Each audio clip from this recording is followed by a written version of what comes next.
I'm Chris Walker, welcome to the NEC Bikeshow.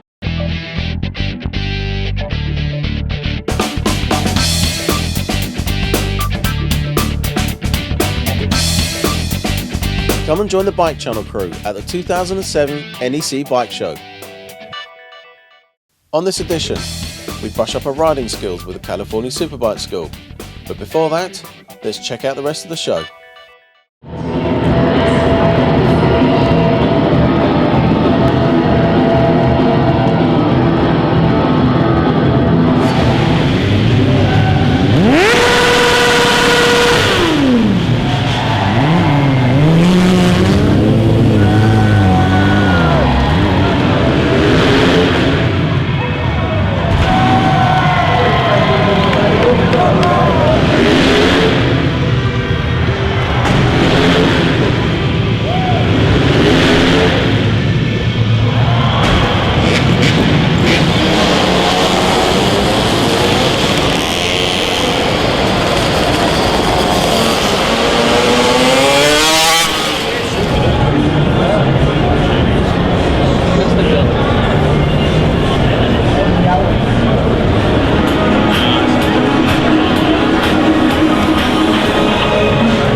With the NEC girls and bike insurance. Yeah, bike insurance. We've been saying hello to everyone all day, and at the moment this is sticker hour, which means we have to go and stick stickers on everybody.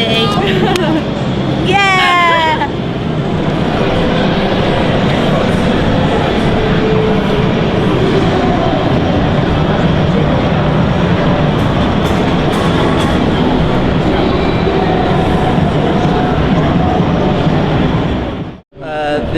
The idea behind this simulator is to get riders to lock onto the motorcycle using their legs as opposed to having a lot of weight on their arms, and also to prevent themselves stiff arming the bike, which on a normal motorcycle tends to make the bike feel unstable because it's actually resisting the pressure of the rider. So what I'd like you to do, Helen, is that how you sit on the bike when you're currently riding your paper? Yes. Yes? Okay, so do you normally have your arm that straight and have your wrist kicked down like that? Okay, so does that mean that you find sometimes, maybe if you're in a turn, that you end up leaning on that handlebar sometimes? Yeah. Particularly when you're riding your R64?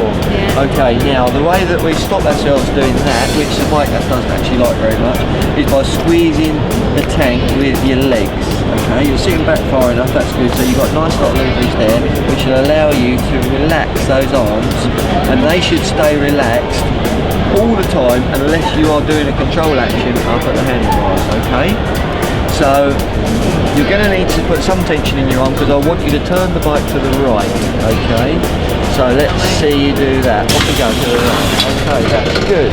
Although you are actually bent arms in there, the other thing that you did was you actually held it on the lock, which you don't actually need to do on your bike because it will actually just sit there and you can have this arm loose, which is actually quite tight. But the other thing that's happened is that you've slipped off the side a little bit on the seat, and what you need to do is to actually grip the tank both sides, which is what these bumpy stock grips are all about, to prevent you from sliding down the side of the bike. Okay, so make the bike go to the left. That was a good one, but let the bar centralise like that, because when the bike turns in, the bars will need to do that so that it'll actually track round in an arm. Okay?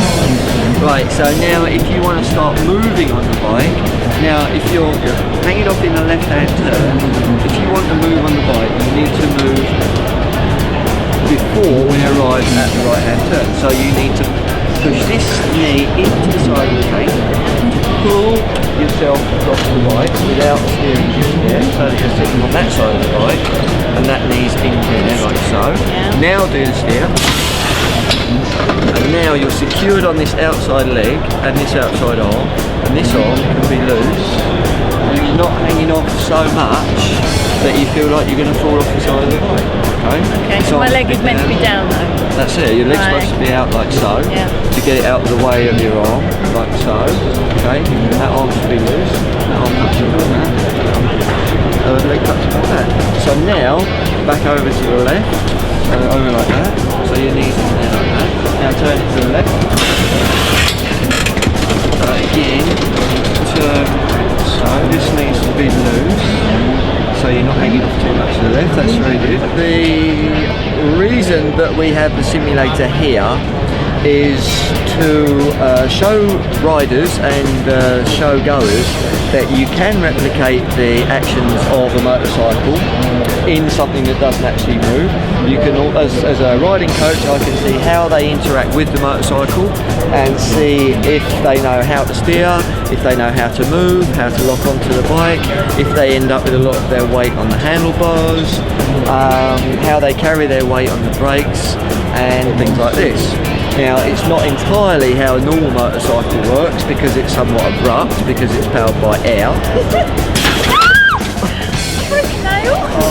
But it gives people the idea of how counter steering works as well, because when you push the handlebars in a certain way, the simulator moves in the same direction as a normal motorcycle would.